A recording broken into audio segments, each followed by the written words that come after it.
channel Human Rights. Today we are here with the novel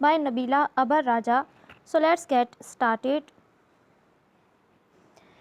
فَبِأَيِّ آلَاءِ رَبِّكُمَا تُكَذِّبَانِ اور تم اپنے پروردگار کی کون کون سی نعمت کو جھٹلاؤ گے؟ نرمین کچھ الہانی سے تلاوت کر رہی تھی۔ سفید دوپٹے کے حالے میں اس کا پرکشش چہرہ اور بھی پیارا لگ رہا تھا۔ تلاوت کلام پاک تو وہ روز ہی کرتی تھی، مگر رحل کو وہ آج جانے کیوں معمول سے ہٹ کر لگ رہی تھی، نئی نئی اور پیاری سی۔ اس کا چہرہ کیسے دمک رہا تھا۔ نرمین نے تلاوت کرنے کے بعد قرآن جزدان میں لپیٹا۔ رحل ٹکٹکی باندھی اسے دیکھ رہی تھی، جھیم سی گئی۔ رحل کل ہی حویلی پہنچی تھی، اس کے امتحانات ہو چکے تھے، آج کل اس کی چھٹیاں تھیں۔ حویلی کی ساری لڑکیاں رحل پر بہت رشک کرتی، کیسی خوابوں جیسی زندگی تھی اس کی، کم از کم انہیں تو خوابوں جیسی ہی لگتی۔ حویلی کی بلند دیواروں سے باہر کی فضا کیسی جیتی جاگتی اور زندہ تھی۔ رحل اسی فضا میں تو سانس لیتی تھی، روایات کی حدود و قیود سے باہر اپنی مرضی سے جیتی تھی۔ کیا بات ہے، اتنے غور سے کیوں دیکھ رہی ہو؟ وہ تخت سے اتر کر اس کے قریب آئی۔ دیکھ رہی ہوں کہ آپ پہلے سے کتنی حسین ہو گئی ہیں، آخر راز کیا ہے؟ وہ اپنی نگاہیں ابھی تک نرمین پر جمائے ہوئے تھی۔ کیا راز ہونا ہے؟ یہ تمہارا حسن نظر ہے کہ میں تمہیں پہلے سے حسین نظر آ رہی ہوں، وہ عام سے انداز میں کہہ رہی تھی۔ رحل ہنس دی۔ نہیں بتانا تو نہ بتائیں، ویسے ایک بات کہوں، میں اگر لڑکا ہوتی تو جھٹ اس وقت آپ سے اظہار محبت کر دیتی۔ نرمین کا چہرہ اس کی بات پر تاریک سا ہو گیا، وہ رخ موڑ کر کھڑکی کے پاس جا کھڑی ہوئی۔ کتنی دیر بے معنی سی خاموشی طاری رہی تو رحل تنگ آ کر کمرے سے نکل گئی۔ نرمین فاروق گیلانی کی اکلوتی بیٹی تھی، رحل سے پورے 11 سال بڑی، وہ اس سال پورے 30 برس کی ہوئی تھی، مگر کہیں سے بھی 30 کی نہ لگتی۔ وہ بغور خود کو آئینے میں دیکھ رہی تھی۔ بہت سال پہلے جب ہاشم کا انتقال ہوا تو تب ہی اسے قسمت کے لکھے کو قبول کرنا پڑا۔ اسے پتہ تھا وہ سہاگن نہیں کہلا سکے گی، اس کے ہاتھوں پہ اب کبھی مہندی نہیں رچے گی، نہ وہ دھنک رنگوں کو چھو سکے گی۔ ہاشم اس کا منگیتر تعلیم کی غرض سے کینیڈا جا رہا تھا، اس کا جہاز کریش ہو گیا تھا۔ تب سے نرمین کے سر سے ست رنگی دوپٹہ اتار کر سفید چادر اڑا دی گئی۔ سرخ اور سفید گلابیاں چھلکاتی رنگت، نازک ہاتھ پاؤں، روشن آنکھیں جلتی تو جیسے پورے بدن میں بجلیاں کونتی محسوس ہوتی۔ اس امنگوں بھرے دل میں صحرا کی سی کیفیت تھی۔ پشت صحرا میں بھی تو اکا دکا پھول کھلے نظر آ ہی جاتے ہیں اور مسافر کو لگتا ہے نخلستان تھوڑے ہی فاصلے پر ہے، بس چند قدم اور آگے میٹھے میٹھے پانی کا چشمہ ہوگا۔ نرمین کو بھی صحرا میں نخلستان کا پتہ مل گیا تھا۔ قد آدم آئینہ اس کے ایک ایک خطوط کو واضح دکھا رہا تھا۔ نرمین کو آج کل ہر چیز کچھ کہتی محسوس ہوتی۔ آئینہ بھی تو یہی کہہ رہا تھا، نرمین تیری پیاس بجھنے والی ہے، یہ بے ثمر موسم اب ختم ہونے کو ہے، یہ زلفوں کے گھنے بادل کسی کے دل کو جکڑ لینے کے لیے بنے ہیں، ان آنکھوں میں بے خواب رت جگوں کے عذاب اب نہیں اتریں گے۔ آنکھیں بند کیے وہ کسی اور ہی جہان میں پہنچی لگ رہی تھی۔ دروازے پر آہٹ ہوئی تو وہ چونک کر ہڑبڑائی اور فوراً نیچے پڑا دوپٹہ اٹھا کر پھرتی سے اپنے ارد گرد لپیٹا۔ آنے والی گوہر تھیں، نرمین کی چھوٹی چچی، ان کی آنکھیں سوجی سوجی لگ رہی تھیں۔ حویلی میں رہنے والی عورتوں کے دکھ ایک جیسے تھے، وہ کیسے ناواقف ہوتی؟ گوہر اور ایوب گیلانی کی بیٹی آسماء کا رشتہ اگلے جمعے کو اپنے کزن کے ساتھ طے ہو رہا تھا۔ آسماء محض 17 سال کی تھی اور عامر 45 کی حد کو عبور کر رہا تھا۔ آسماء کو عامر کی تیسری بیوی بننے کا اعزاز حاصل ہو رہا تھا۔ عامر کی دوسری بیوی بھی 3 ماہ پہلے فوت ہوئی تھی۔ پہلی تو بڑھاپے کی آمد اور جوانی کے خاتمے کے بعد اس کے دل سے اتر گئی۔ عامر گیلانی کا رشتہ فوراً منظور کر لیا گیا، کیونکہ اس نے صاف واضح الفاظ میں کہہ دیا تھا کہ اسے آسماء کی جائیداد اور حصے سے کوئی سروکار نہیں۔ یہ بات ایسی نہیں تھی کہ نظر انداز کر دی جاتی۔ آئیں چچی، بیٹھیں۔ نرمین نے صوفے کی طرف اشارہ کیا، مگر انہوں نے انسنی کر دی۔ تم ہی آ کر سمجھاؤ اسے۔ ان کا اشارہ آسماء کی طرف تھا۔ کیوں، کیا ہوا ہے؟ اس نے تجاہل عارفانہ کا مظاہرہ کیا۔ رو رو کر ہلکان ہو رہی ہے، کہتی ہے عامر سے شادی نہیں کرنی۔ گوہر آواز دبا کر بولی۔ اگر اس کے چچا اور تایا کو خبر ہو گئی تو وہ بلا تحمل اسے جان سے مار دیں گے۔ نادان لڑکی، زندگی کی قدر و قیمت سے نہیں واقف۔ گوہر کی آواز باوجود ضبط کے بھر آ گئی۔ رحل برآمدے سے گزری تو آسماء کوریڈور کی طرف جاتی نظر آئی۔ اس کی چال میں لڑکھڑاہٹ تھی، نہ جانے کیوں رحل بھی اس کے پیچھے پیچھے آ گئی، اور چھپنا رحل کی فطرت میں نہیں تھا، مگر آسماء کی حرکات ایسی تھی کہ نہ چاہتے ہوئے بھی وہ اس کی طرف دھیان دینے پر مجبور ہو گئی۔ اپنے کمرے میں پہنچ کر آسماء نے دھڑام سے دروازہ بند کیا تو رحل باہر کھڑی رہ گئی۔ جب رحل 5 سال کی تھی تو بابا جان اس کی تعلیم کی خاطر لاہور منتقل ہو گئے۔ تب سے تایا جان اور دونوں چچا سمیت اکثر خاندان والے ان سے اکھڑے اکھڑے رہتے۔ حالانکہ افتخار گیلانی نے رحل سے اپنی روایات کی پوری پاسداری کروائی۔ جوانی کی حدود میں قدم رکھنے سے پہلے ہی اس نے باقی کزنز کی طرح نقاب لینا شروع کیا۔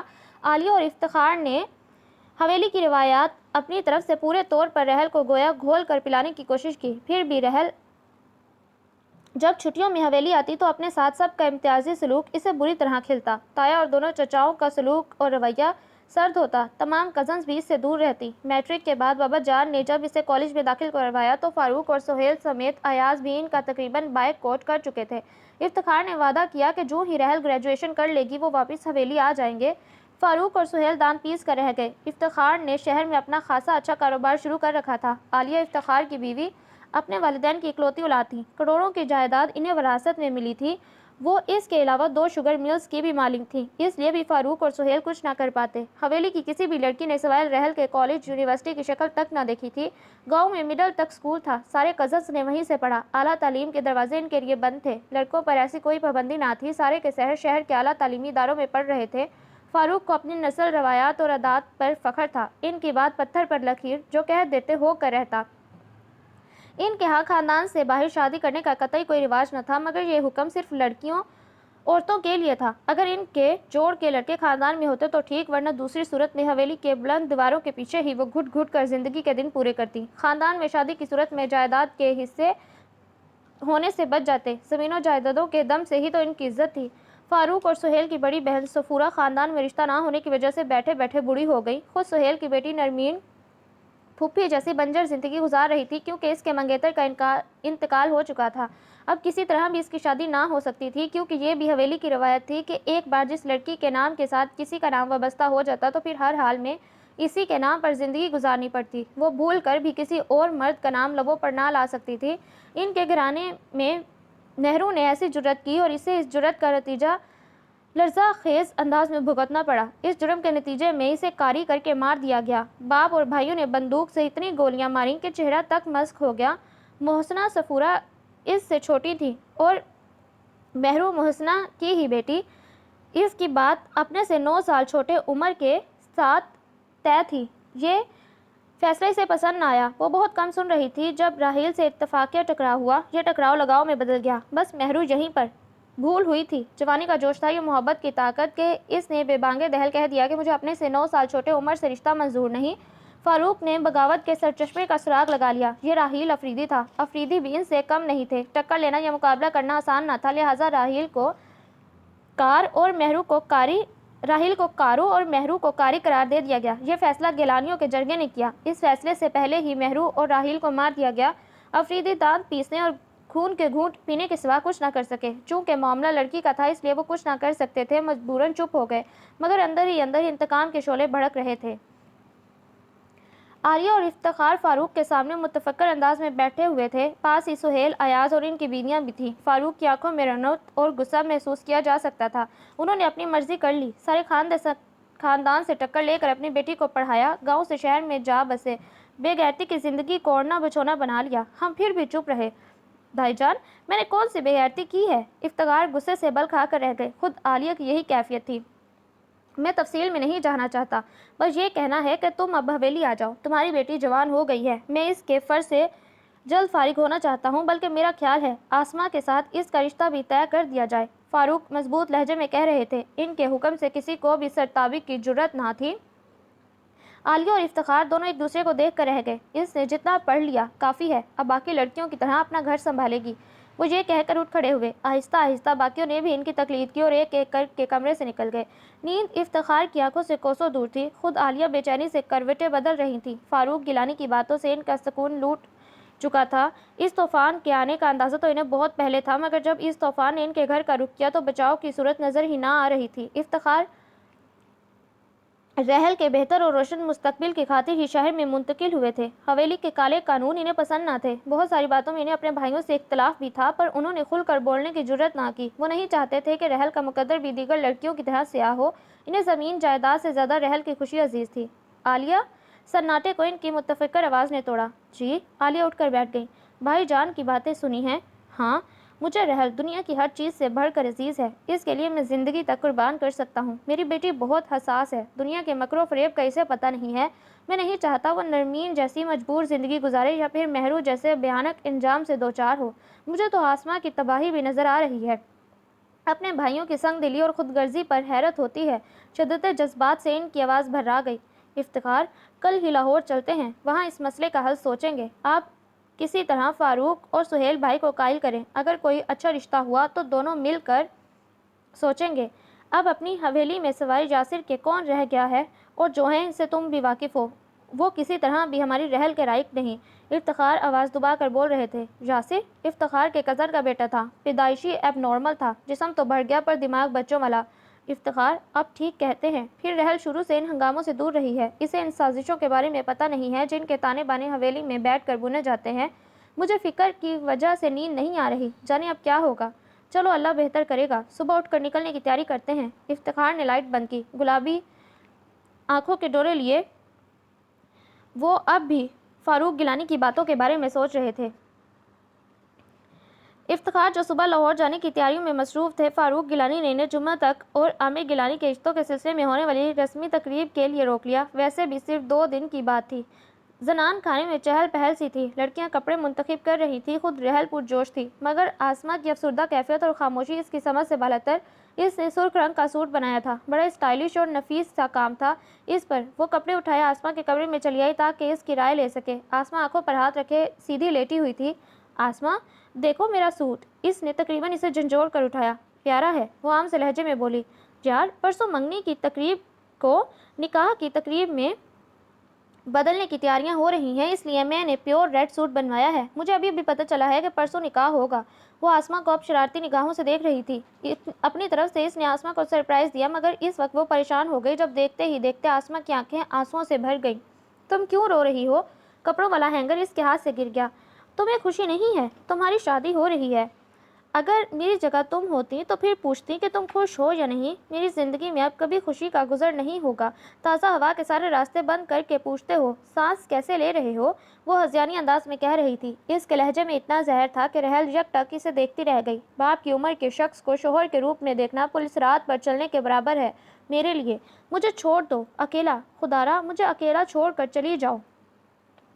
اس نے رحل کو زور سے دھکا دیا، سنبھلنے کی کوشش میں اس کا سر دروازے سے ٹکرایا اور چند ثانیے کے لیے آنکھوں کے آگے ترمرے ناچنے لگے۔ آسماں چہرہ ہاتھوں میں چھپائے رو دی۔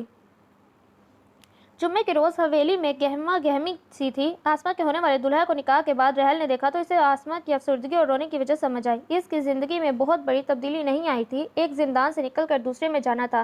رحل نے دونوں کو غور سے دیکھا۔ آسماں منہ بند